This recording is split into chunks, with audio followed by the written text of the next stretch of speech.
नमस्कार दोस्तों, story book 12 में आप सभी का स्वागत है।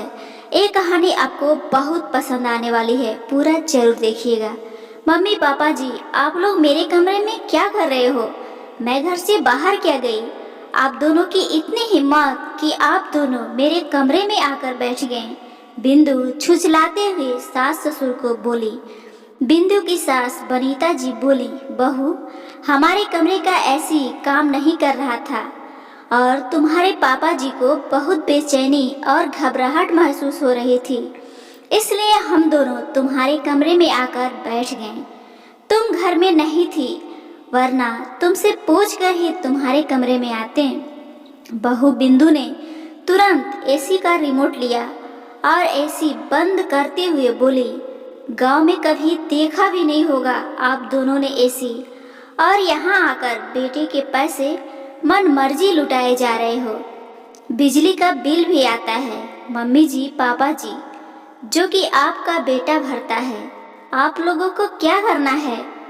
वैसे भी दिन भर घर में ही तो पड़े रहते हो, मगर आपके बेटे को तो रोज बाहर कमाने जाना पड़ता है, तभी तो हम सभी के खर्चे निकलते हैं। मगर आप लोगों को तो बस हमारे खर्चे बढ़ाने आते हैं। आप जैसे अनपढ़ गंवार लोग तो बस गांव में ही रहने के लायक हो। आप लोगों ने शहर की चकाचौंध क्या देख ली? लग गए बेटे के पैसे उड़ाने। यह सब जो आप लोग देख रहे हैं ना, इस घर में सब आपके बेटे की मेहनत का है, आपके नहीं। इसलिए आइंदा से एसी या किसी भी महंगी चीज को हाथ लगाने से पहले सोच लीजिएगा। और मेरे कमरे में मेरी इजाज़त के बिना कभी मत आइएगा। मेरे कमरे में मेरा कीमती सामान पड़ा हुआ रहता है। बनीता जी बोली, बहू, कम से कम तुम मेरा नहीं तो तुम्हारे ससुर जी की इज्जत का ही लिहाज कर लिया करो। जरा इनकी उम्र तो देखो, कब से कुछ भी बोले चली जा रही हो। हम थोड़ी ना तुम्हारा कीमती सामान चुरा लेंगे। तुम हमारे लिए इतनी बुरी सोच क्यों रखती हो? इतने कड़वे शब्द क्यों बोलती हो कि हमारा दिल छलनी छलनी हो जाता है। हम थोड़े दिनों में वैसे भी गांव वापस जाने वाले हैं, इसलिए थोड़े दिन शांति से गुजार लो। बिंदु बोली, थोड़े दिनों को बात क्यों, कल ही चले जाओ ना आप लोग। मैं भी आप लोगों की सेवा नहीं कर सकती। वैसे भी जब भी आप लोग आते हो, मेरा पति नहीं रहता, बल्कि आपका बेटा ज़्यादा होता है। इसलिए मैं तो यही चाहती हूँ कि आप लोग जल्द से जल्द वापस गांव चले जाएं। खैर, गांव जाना तब जाना, फिलहाल तो मेरे कमरे से चले जाओ। बनीता जी और उनके पति सुभाष जी इतना सा मुंह लेकर अपने कमरे में आ गए। बेटा रंजीत बहुत सालों से माता पिता को गांव से शहर आने के लिए जोर दे रहा था, मगर जब बिनीता जी और सुभाष जी गांव से नहीं आए तो इस बार वह खुद ही उन्हें लेने आ पहुंचा। अब बनीता जी और सुभाष जी ने भी बेटे की जिद के आगे घुटने टेक दिए और वे रंजीत के साथ शहर आ गए। ऐसा नहीं था कि वे पहली बार शहर आए थे। इससे पहले भी वे एक बार रंजीत के अति आग्रह पर शहर आ चुके थे, मगर बहू बिंदु, जो कि शहर की आधुनिक विचारों की लड़की थी, वह रंजीत के माता पिता को कभी अपना समझ ही नहीं पाई। उसे लगने लगा कि रंजीत के माता पिता के गांव से आने के बाद उसकी सारी आज़ादी उससे छिन गई हो। ना उसे पहले की तरह बाहर घूमने को मिलता, ना आए दिन घर में सहेलियों को बुलाने को मिलता।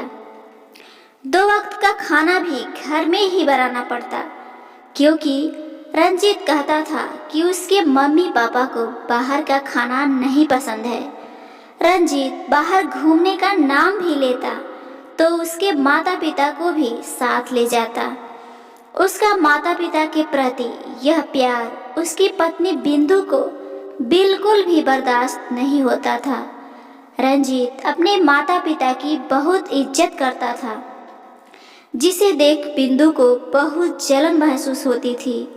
रंजीत अपनी माँ से अपने मनपसंद पकवान बनवाता और अपनी माँ की खूब तारीफ करता, जिसे देख बिंदु जल भून जाती और उसे अपनी ही सास दुश्मन लगने लगती, क्योंकि वह भली भांति जान चुकी थी कि रंजीत अपने माता पिता से बहुत प्यार करता है।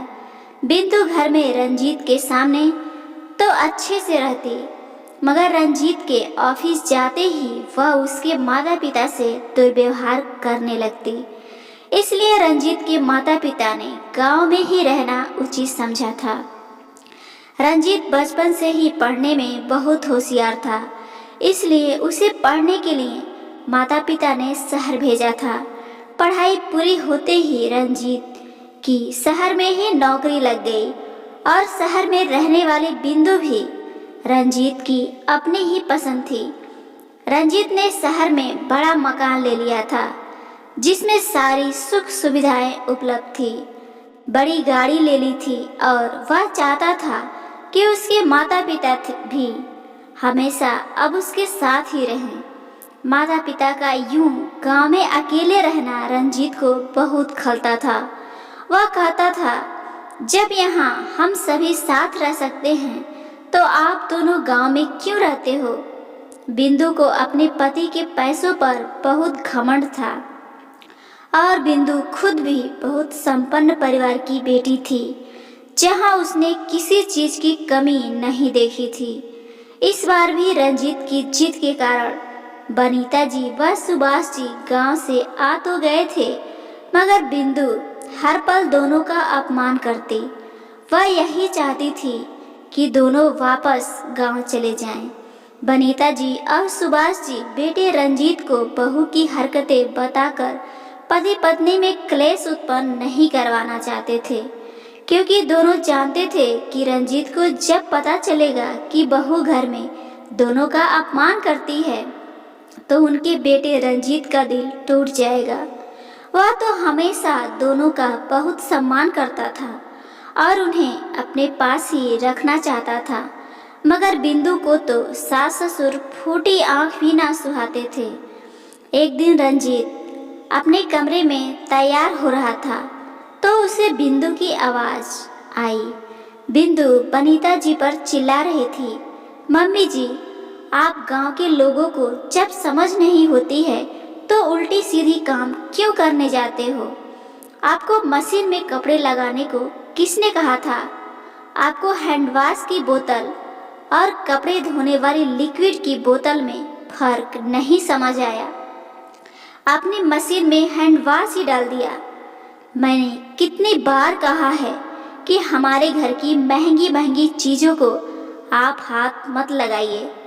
रंजीत ने जब बिंदु का अपनी माँ के प्रति यह बर्ताव देखा तो उसे सहन नहीं हुआ और वह गुस्से में बोला, बिंदु, यह तुम किस तरह से बात कर रही हो मेरी माँ से। बड़ों से बात करने की तमीज भूल गई हो क्या। बिंदु बोली, हाँ, मैं भूल गई हूँ तमीज से बात करने की। तुम्हारे जाहिल गंवार अनपढ़ माँ बाप तुम्हें ही मुबारक हो। मैं इन दोनों को नहीं झेल सकती। रंजीत बोला, बिंदु, यह तुम कैसी बातें कर रही हो। माफ़ी मांगो मेरी माँ से। बनीता जी बात को बीच में ही रोकते हुए बोली, कोई बात नहीं बेटा, मुझसे ही गलती हो गई थी। तू बहू को बेकार में मत डांट, आगे से मैं ध्यान रखूंगी। बिंदु बोली, जब मैंने कोई गलती करी ही नहीं तो मैं माफ़ी क्यों मांगू। रंजीत, मैं बहुत दिनों से इन दोनों बूढ़ों को अपने घर में बर्दाश्त कर रही हूँ, मगर अब मेरी बर्दाश्त के बाहर हो चुकी है। तुम इन्हें गांव में ही क्यों नहीं रहने देते हो। बार बार हमारे घर क्यों बुलाते हो इन्हें। रंजीत बोला, यह हमारा घर क्या लगा रखा है तुमने।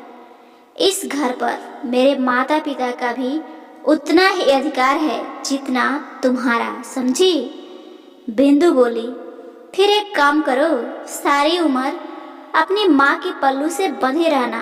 बोलकर बिंदु गुस्से में अपने कमरे में चली गई।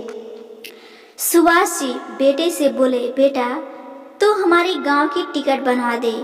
हम नहीं चाहते कि हमारी वजह से तुम दोनों में क्लेश हो।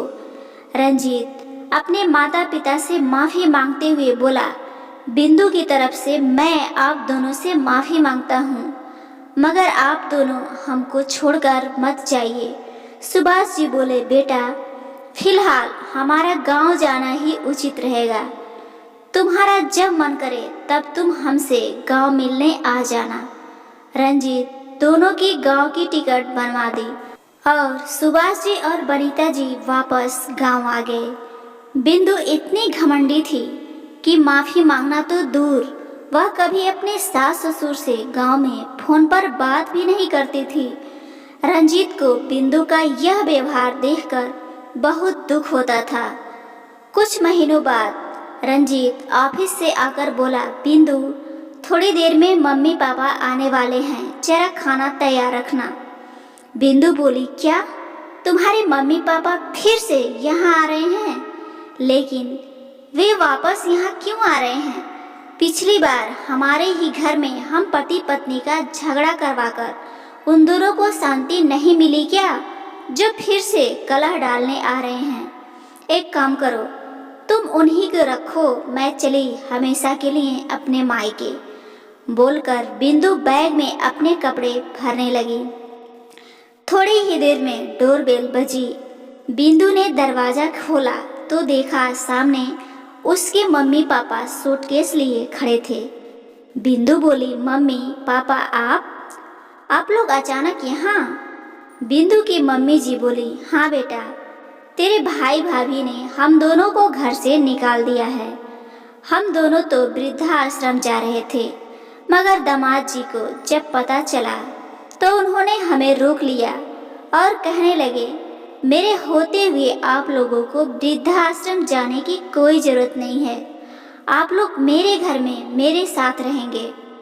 बेटा तेरी भाभी आए दिन हम दोनों से लड़ाइयाँ करती थी और तेरा भाई भी उसी का साथ देता था। आखिरकार दोनों ने हमें घर से निकाल ही दिया।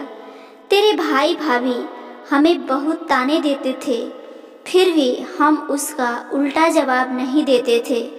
दरअसल वे लोग हमारे साथ रहना ही नहीं चाहते थे। उन दोनों को तो आज़ादी चाहिए थी। हमने तो उन्हें किसी चीज़ के लिए भी कभी रोका टोका तक भी नहीं, मगर फिर भी हम बूढ़े उनकी आंखों में खटकते थे। यह सब सुनकर बिंदु रोने लग गई और कहने लगी, मैंने मेरे सास ससुर के साथ भी दुर्व्यवहार किया है। मम्मी, जिसकी सज़ा आज मुझे भगवान ने दे दी, आज जब आप दोनों के साथ भाई भाभी ने ऐसा व्यवहार किया तो मुझे मेरे द्वारा अपने सास ससुर पर किए गए अत्याचार याद आ गए। बिंदु रंजीत से माफ़ी मांगते हुए बोली, आपने कभी मेरे माता पिता और आपके माता पिता में फ़र्क नहीं किया। मैं ही पैसों की चकाचौंध और घमंड में इतनी अंधी बन चुकी थी कि मैं यह भूल गई, हम जैसा कर्म करते हैं वैसा ही भरते हैं। मैंने आपके माता पिता के साथ अच्छा व्यवहार नहीं किया, यह जानते हुए भी आपने मेरे माता पिता को अपने घर में पनाह दी। मैं भगवान से प्रार्थना करूंगी कि जब भी हमें बेटा हो वह बिल्कुल आपके जैसा ही हो, जो बड़ों का सम्मान करे। रंजीत, आज आपने मेरी आंखों पर बंधी पट्टी उतार दी है। रंजीत बोला, बिंदु, रिश्तों की अहमियत को समझना बहुत ज़रूरी है। जो दुख आज तुम्हें तुम्हारे माँ बाप के लिए हो रहा है, वही दुख उस दिन मुझे मेरे माता पिता के लिए भी हुआ था, जिस दिन वे दोनों गांव वापस चले गए थे। बिंदु ने तुरंत गांव में अपने सास ससुर को फ़ोन लगाया और रोते हुए उन दोनों से माफ़ी मांगी और वापस यहाँ शहर में आने के लिए जिद करने लगी। बनीता जी और सुभाष जी ने बिंदु को माफ़ कर दिया। बनीता जी बोली, बेटा, अगर सुबह का भूला शाम को घर वापस आ जाए तो उसे भूला नहीं कहते। तुम्हें तुम्हारी गलती का एहसास हुआ, यही हमारे लिए काफ़ी है। रंजीत बोला, देखा बिंदु, मम्मी पापा ने तुम्हें तुरंत माफ़ कर दिया। यह बुजुर्ग लोग तो सिर्फ प्यार और सम्मान के ही भूखे होते हैं, इसलिए ज़िंदगी में हमेशा बुजुर्गों की इज्जत करो। क्या पता वे लोग कब तक हमारे साथ हैं। हमारे घर के बुजुर्ग हमारे घर का वह पेड़ है जिनकी छत्र छाया में हम सुरक्षित हैं। जिस दिन वह पेड़ टूट जाता है, हम भी असुरक्षित महसूस करते हैं। इसलिए हो सके तो बुजुर्गों को और भी ज़्यादा प्यार और सम्मान दें, ताकि वह भी अपने शेष रहे दिन हंसकर बिता सकें। बुजुर्गों के आशीर्वाद से ही घर में बरकत होती है, इसलिए हो सके तो उनका दिल कभी ना दुखाएं। दोस्तों, एक कहानी आपको कैसी लगी ज़रूर बताइएगा, और ऐसे ही पारिवारिक कहानियाँ रोजाना सुनने के लिए इस चैनल स्टोरी बुक 12 को ज़रूर सब्सक्राइब कीजिए। धन्यवाद।